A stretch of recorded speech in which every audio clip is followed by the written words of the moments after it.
This is brutally honest advice for people who are struggling to get interest or offers from college coaches. So I have been through the recruiting process twice. I struggled through it really hard, and then I had a pretty easy time the second time through. I've helped athletes in more than 8 sports navigate college recruiting, and in the last 3 or so weeks alone, we've generated over 90 college coaches reaching out to our athletes. Okay. And so when someone struggles to get interest or offers in college recruiting, there are usually 5 main reasons why. And I'm going to share what those 5 reasons are, because if you're struggling, my guess is that you probably fall into one of these 5 boats. And I make this video not to put you down, not to make you feel badly. I'm not trying to call anybody out, but I want to find where the bottleneck is, where the constraint is, because down here is interest and offers, and these 5 things, they all sort of flow into interest and offers. And so if you don't have them, it's going to make it pretty challenging to get the results that you're looking for. And so I want to dive into each one of these 5 things. And if you're struggling right now, ask yourself which of these 5 you are most struggling with and how many of them apply to you. How many of the 5? Because then you are able to identify the constraint. And if you're able to identify the constraint, you know what the problem is, then you can go solve it, right? Then you can figure out what that solution is so that you no longer have this problem. Because I've been in your shoes. I've struggled through college recruiting and it was incredibly hard. And as long as there is enough talent there, right, then there are solutions to the problem, right? So here are the 5 things. The first thing is exactly that, though. It's a talent issue, okay? There are some players who are just not good enough to play college sports. I'm not saying that's you. I'm not saying that's your kid. But I am saying that not everyone can play at the next level. Only 7% of athletes earn a scholarship and go on to play at the collegiate level of high school athletes, right? That means that 93% of them don't. So way more don't do that than do end up doing that, right? And so it could be that there's a talent issue. Now, maybe there's not a talent issue, and we're going to go over the other 4 things and what those are. So maybe it's one of those other 4 things, but we have to at least address the elephant in the room, that there could be a talent issue.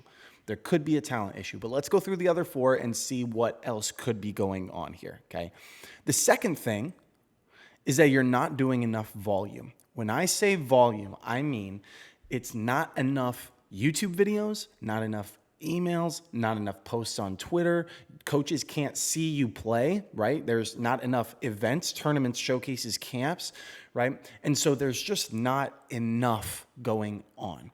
And I totally get that there's only so many hours in the day, and college recruiting has become a full-time job. Trust me, that is literally why we are in business. People need help managing all of this and generating interest in the process. I understand that, okay? But at the same time, we can complain about it, but it doesn't mean that we can just ignore it, right? It's still a problem that has to be solved.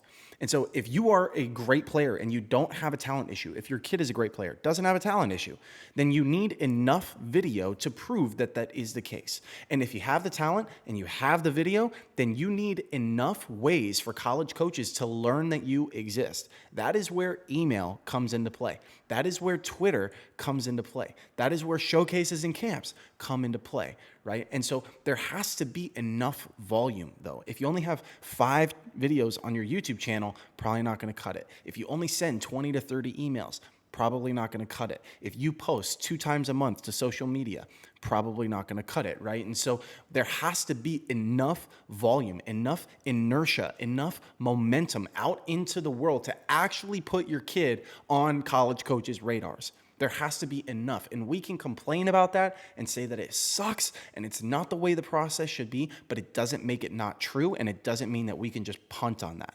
We have to put inertia into the world and actually put your kid on the map, okay?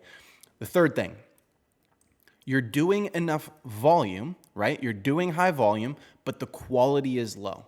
You've sent 100 emails to college coaches, but you haven't gotten any response because it could be that your emails are landing in spam.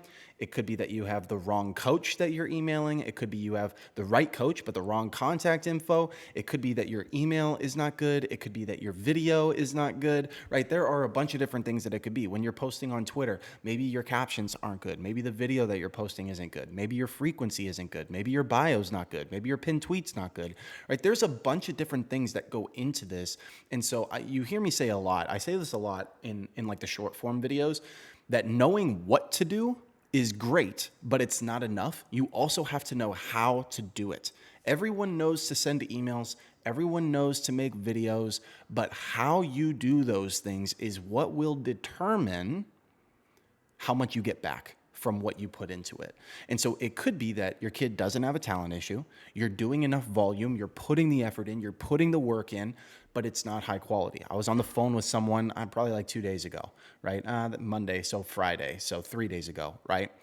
And they had sent over 100 emails to college coaches. And she's like, okay, well, it looks like we're doing your system because we've sent a lot of emails. And I'm like, no. You haven't done our system because you're telling me about all the things that you're doing, and I don't recommend doing any of those things. Volume is just one piece of the puzzle. You have to have high quality. The way that you do volume is critically important. And so it could be that maybe you're actually putting in the effort. And these are actually, this is what makes me sad. When someone is putting in the effort, like they're doing everything, they're working so hard, but they're not seeing any fruit of their labor because they don't know what they're doing, like how they're supposed to be doing it, right? And so the quality that they're throwing out there is just not that high. And so it could be that you're doing the right volume, you just have low quality, okay? The fourth thing, unreasonable expectations. It's entirely possible that your kid is good enough to play at the next level, but you still have unreasonable expectations, right? You might have expectations that they could play at a top level D1, but that might not be the case, right? It could even be that they are capable of playing at a top level D1, but you're so late in the process that there are no more spots there, right? Which would also be an unrealistic expectation. You could have an unrealistic expectation or unreasonable expectation that you're gonna get 30 schools interested when you send 40 emails. That is an unreasonable expectation. That's not going to happen. And so unreasonable expectations can come in all sorts of ways, shapes, and forms. It might not just be an unreasonable expectation of talent. Sure, that's part of it. Like you might think that your kid is way better than they actually are. But there are lots of other ways that you might have unreasonable expectations, right? And so a lot of times it's someone comes into the process with a skewed view of what to expect, and then they get disappointed when reality doesn't meet their expectations, but their expectations were never realistic. And so it could be that if you are struggling to get interest from college coaches, there's some sort of unrealistic or unreasonable expectation that you have, and we have to change that mindset, and we have to change that expectation in order to actually open up the waterway for that to flow into interest and offers, right? And then the last piece of this here is that you're very late in the process, right? And so I talk to people every day, and a lot of them, it's funny because when you talk to freshmen and sophomores, they'll say, hey, I know that we're super early in the process and we have lots of time. And then when you talk to juniors and seniors, they're like, oh my gosh, we feel like we're so late in the process that we're falling behind. And it's like, where's the line? Where is that gray line where you're not too early, but you're not too late? And how does that work? And I'll just say this, it is always better to be on the early side, always. Because there are less and less scholarships every single day that passes by. There are more scholarships today than there will be tomorrow. And then the next day, and the next day, and the next day.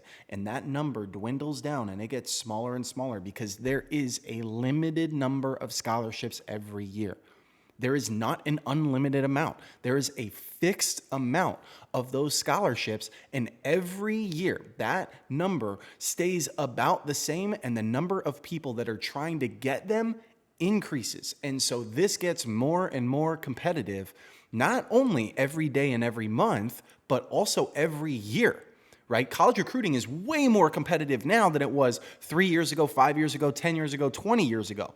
There's so many more talented players. Players have more access to development, right? Like big facilities where they're getting bigger and faster and stronger. Advanced technology, right? Advanced technology used to be something that was only available to professional players, but that's not the case anymore, right? High schoolers are getting loaded up on tech and they're accelerating their development much faster, right? And so there's all these causes that are making this way more competitive. Rule changes, right? Transfer portal, NIL. There's just so much that's being thrown into this, in addition to just the sheer quantity of players that are trying to earn those scholarships, that every single day that passes by, it gets harder to earn a spot.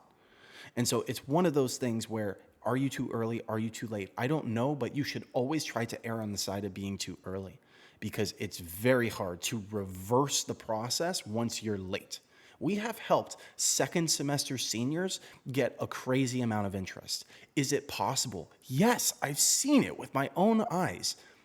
But I've also seen second semester seniors who struggle to get one school interested, and the kid was good enough. They're just late. There are significantly less spots at that point than there were a year ago or 2 years ago. And so it could be that your kid doesn't have a talent issue. They're good enough to play at the next level. It could be that you're sending enough volume, right? You're actually putting in that work. You're sending that volume and the quality is high. You could be doing everything right and doing a good job. And it also could be that you have reasonable expectations. Hey, I know I'm going into my second semester senior year, or I'm going into my senior year. I understand that there might be less spots than there would have been last year, and so I have a more reasonable expectation of that. It could be that that's the case, and the only thing that you're struggling with is the fact that you're late in the process, right?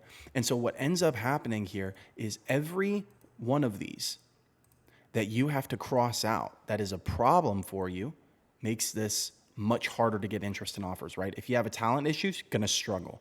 If you have a talent issue and you're not doing enough volume, that's going to make it twice as hard. If your quality is low, 3 times as hard, right? And you go all the way through the process where you have a blockage and you can't get down to these interest and offers. And in an ideal world, you don't have any blockages. Your kid is good enough, right? In an ideal world, your kid is good enough. You're doing enough volume. Your quality is incredibly high. You know what you're doing the right thing.